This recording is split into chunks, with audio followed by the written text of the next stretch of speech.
Horror has been having a moment. While original films in every other genre have almost completely disappeared from the top box office slots, horror is bigger than ever. People go in droves to join the ritual of sitting in a dark room with strangers to face their fears. So far this year, the only completely original live-action movie in the box office top 10 is Obsession, which exploded out of nowhere thanks to word of mouth. Last year, the only original film in the box office top 10 was the action horror movie Sinners. To find another original, you have to go all the way down to number 16, where you'll find Weapons, also a horror film. But if we rewind to 1997, you'll find the box office top 10 full of original genre movies like the comedy Liar Liar, the romance My Best Friend's Wedding, and the action film Air Force One. In the top 20 that year, we also had Contact, an original sci-fi, the sports drama Jerry Maguire, the thriller Conspiracy Theory, and the action movies Face Off and Con Air. But over the last 30 years, the original genre film has been slowly killed off, with one notable exception. Whether it's Nope, Get Out, A Quiet Place, The Black Phone, Talk to Me, Us, Smile, Megan, Longlegs, or Weapons, original horror still finds huge box office success where other genres are struggling. There have been occasional breakouts in other genres over the last decade, but these one-off genre hits like The Comedy Free Guy or the war movie 1917 are pretty few and far between and feel more like the exception that proves the rule. Even with the success of one of these movies, we don't see a resurgence in the genre overall. If you've been watching my channel for a while, you know I want to know, why is it like this? Who killed the genre film? And perhaps more importantly, why do audiences love horror more than ever?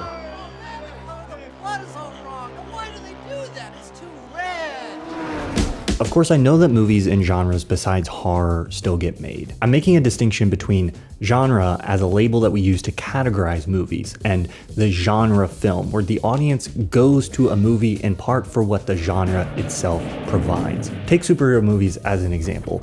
They do have some recognizable traits and structure, but I'd argue that what draws people to the latest Superman movie or MCU film isn't that it's a superhero movie. They're not going for the structure of the genre. There's a new Marvel out that's supposed to be nuts. We should go see that. They're going for the fact that it's a Superman movie or the latest installment in the ongoing story that is the MCU. Wait, guys, wait, check me out. Wait, hear me out. And the fact that, other than Josh Trank's 2012 found footage movie Chronicle, we haven't seen a single successful superhero film that isn't based on existing IP, I think helps make this case. Movies from other genres still show up in theaters, but if we look at what succeeds in each of these genres, it's usually not the genre itself that is the primary selling point. Take, for example, F1. Does it owe its success to the fact that it's a sports movie, or is it the draw of Brad Pitt and the Formula One brand? Or look at something like Oppenheimer, which isn't really original anyway since it's based on a book.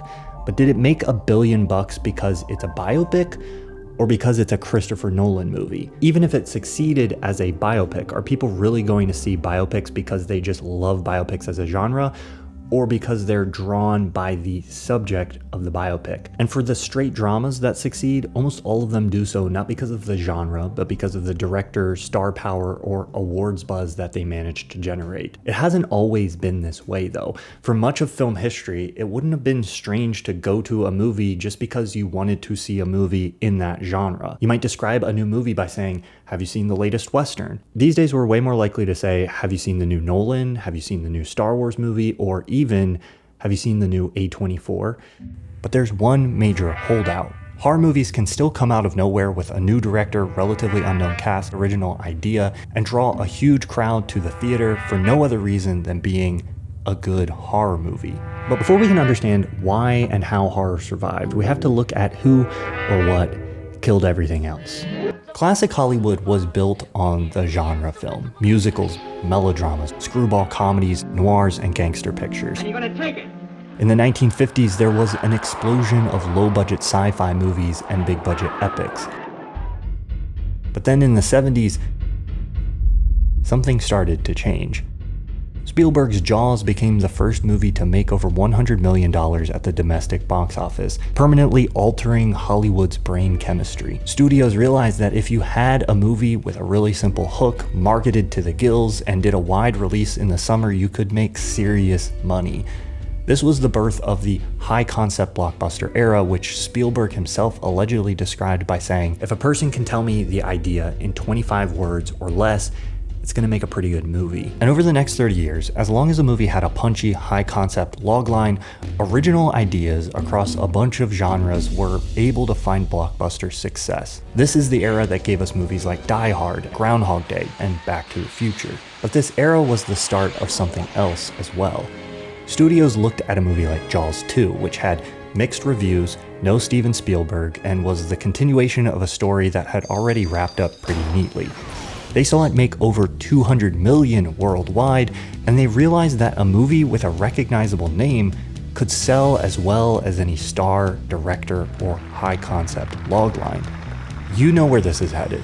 But the change didn't happen overnight. Studios used some of the massive profits from their predictably successful tentpole films to fund specialty divisions that took risks on more unconventional mid-budget original genre films, like the crime thriller Seven from New Line or a romantic comedy like Shakespeare in Love from Miramax. By 2005, while the franchise and IP-based films had already gobbled up a lot of box office real estate, there was still room for original genre movies like the comedy Wedding Crashers, romantic comedy Hitch, or action movie Mr. and Mrs. Smith.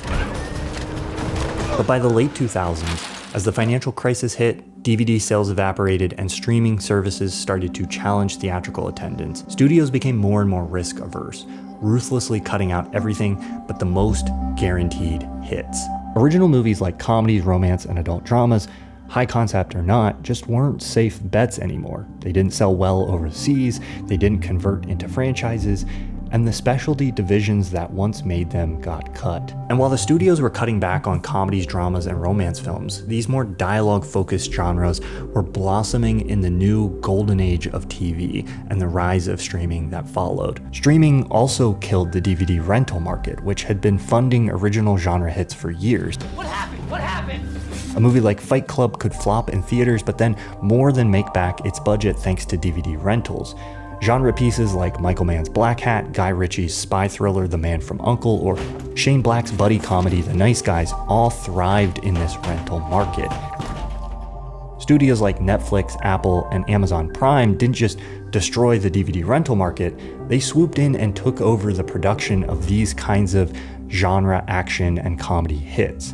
Some of these movies are still getting made, but studios give them little to no theatrical run and dump them straight onto streaming, so they've all but disappeared from the box office landscape. But how come during all of this, while every other genre film was being picked off one by one, horror didn't just escape death, but grew stronger than ever? What makes a good horror movie? You might want some interesting social commentary, an original catchy idea, inventive visuals, maybe a good cast. Quality filmmaking is always a plus, a sense of atmosphere. But ultimately, the bargain of horror as a genre is that it promises to deliver an experience, to evoke something very primal, to unsettle you, to cause anxiety, fear, or terror. And why is that the thing that breaks records, while many other indie genre films struggle to even get recognized? Some of the story might just be boring old economics and marketing. Relative to some genres like action and science fiction, a horror movie that delivers well on the promise of the genre can be made relatively affordably. The budgetary limitations that might hurt other genres can even help horror movies. Despite being made for less than $1 million, a movie like Obsession never feels cheap or small. If anything, its contained reality adds to the horrifying atmosphere. Limited locations might help evoke a sense of claustrophobia. Unknown actors can immerse you in a fiction and add a sense of vulnerability. Shadowy, moody lighting doesn't just serve the story, it can also help cover over more affordable production design. And done well, the suggestion of a monster can be far scarier than the most expensive CGI creations. On top of being cheap to make, horror movies are easier to market. Most of them are almost high concept by definition, and the fact that they often rely on incredibly evocative visuals means that their trailers are more attention-grabbing in a visually saturated media landscape. And with the core function of the genre driven not by dialogue but atmosphere, mood, and visuals, a lot of horror plays well on international markets. Horror's reliance on activating our primal human instinct means it's universal in a way that more linguistically and culturally specific genres like romantic comedies aren't always. And horror movies tend to convert well into IP with long-term success. Even though we see more original horror than any other original category, we also see a ton of successful horror franchises. So for studios and independent production companies, horror is one of the cheaper genre options they can bet on that still has massive potential upside. But I don't think this tells the whole story. I don't think audiences are just passive consumers, greedily gobbling anything the studios will shove down their throats. The biggest thing that propelled the success of Obsession was word of mouth. If marketing budget alone decided box office return, Backrooms wouldn't have smashed the latest Star Wars film. On some level, if we didn't want them, we'd go spend our hard-earned $15 somewhere else. So why have audiences chosen horror as the defining genre of our era? Why horror now? At first glance, everything looked the same. It wasn't. Something evil had taken possession of the town. You could study the cultural currents of the last 75 years of American history through its horror films. In the 50s, Cold War paranoia manifested in fears of dehumanization, like the brain-dead pod people of Invasion of the Body Snatchers. Their bodies were now hosts harboring an alien form of life, a cosmic form, which to survive must take over every human man. Or apocalyptic destruction, as seen in Them, which unleashed giant radioactive ants on American cities. Because unless you solve it, man, as the dominant species of life on Earth, will probably be extinct. The Vietnam-stained new horror of the 1970s was soaked in arbitrary brutality, distrust of authority, and at times, like with The Last House on the Left and the Texas Chainsaw Massacre, outright nihilism. The Reaganite 80s saw a wave of slashers like Friday the 13th and Halloween. These franchises pitted aspirations of youth liberation against the paternalistic, conservative morality of the time. They don't get smart. Me? You blame everything on kids. These are just a few of the many undercurrents that can be traced. Stephen King, in his 1981 treatise on horror, Danse Macabre, wrote, "The horror genre has often been able to find national phobic pressure points. And those books and films which have been the most successful almost always seem to play upon and express fears which exist across a wide spectrum of people." Sometimes horror can be made and sold explicitly with these allegories in mind. Someone like Jordan Peele can use a movie like Get Out to examine the horror of racism in America. But other times, these cultural anxieties are translated through horror more unconsciously. George Romero, who made The Night of the Living Dead, has denied that any allegory in the movie was intentional. But the film, through both Romero's direction and its popularity with audiences, still managed to tap into latent anxieties about a polarized 1960s American society cannibalizing itself. Whether intentional or not, horror is an expressionistic medium. It uses imagery, situations, symbols, and worlds to both express and tap into the prevailing cultural fears and societal anxieties. Obsession explores the horror of coercive romance and sexual assault. And it's not surprising to me that it's resonated with a young audience amidst the rise of heightened anxiety surrounding dating and romance. It makes sense that the 2011 virus horror Contagion saw a resurgence during COVID. Can I call someone? Call everyone. But why do we seek out horror movies about things we're already afraid of? You see her! You have to see her! Please, Holly, tell me that you see somebody. I think it's because anxiety and fear are incredibly repressed in our society. Want to see anger? Just go online. Sadness? We often collectively mourn, though perhaps not as well as we could. But I find it's rare to hear someone openly acknowledge their fears and anxieties. In her book Feeding the Monster, the author and film critic Anna Bugaskatsia writes that horror is not about simple voyeurism, about looking at someone being butchered or haunted. It's about feeling what they're feeling. Horror provides a contained outlet, an experience of gathering together socially to literally face our fears, where the point is not repressing the fear, but to finally actually let yourself feel it. Getting to feel repressed fear collectively in a contained context that we consent to, where we know we won't actually be harmed by what we're seeing, serves a powerful psychological function in our society. And there's an unapologetic sense of sincerity found at the core of horror. As Bugaskatsia says, there's nothing ironic about being scared. It is, at its best, an experience of extreme physical and emotional earnestness. Perhaps we find this to be a potent salve to the postmodern milieu of modern life, where everything is drenched in layers of irony, self-apology, and self-referentialism. Perhaps it's an attempt to do a kind of collective shadow work, to exorcise the demons that we fear by bringing them into the light of the cinema screen. Maybe all of this helps society. Maybe it's a distraction, an emotional release valve that lets off steam while we continue to avoid addressing the real problems underlying these fears. Culture is slippery and nebulous. It's impossible to boil the success of a genre down to one thing. But I think what all these explanations have in common is that they point to horror as a form of cultural expressionism. Stephen King said, "Terror often arises from a pervasive sense of disestablishment, that things are in the unmaking." And is there a better way to describe the last 15 years or so, the time during which the success of horror has been on the rise? I bet you feel it too. The sense that the world is being unmade, that you're not quite sure what it's being turned into or who it's being unmade for.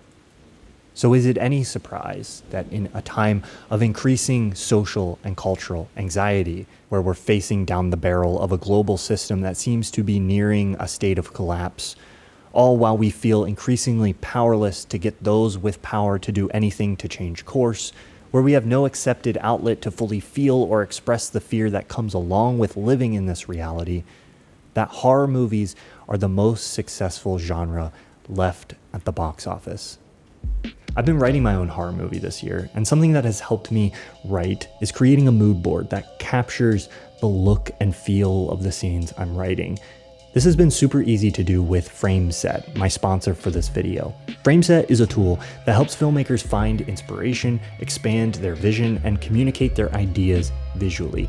You can quickly and easily search through a huge library of stills and motion images from movies, music videos, commercials, and more. You can then download these images, save them to sets, and share them with others. The search function works really well. In addition to searching for specific films, actors, or directors, you can also just describe the subject or style of a shot. And if you find an image you like, you can easily browse through similar shots. I used FrameSet to quickly build a reference board that I gave to the colorist for my documentary feature, Out of a Flood. And it's a great research tool for video essays where I'm studying a specific style, type of shot, or looking for a specific moment from a film. FrameSet is like having a cinematography search engine for a ton of great films at your fingertips. And you can go give it a try right now. With the free version, you'll get 10 searches a day, or you can click the link in the description below to support my channel when you upgrade to Pro for faster high-res browsing and unlimited searches. Big thanks to FrameSet for building such a great tool for filmmakers and for sponsoring this video.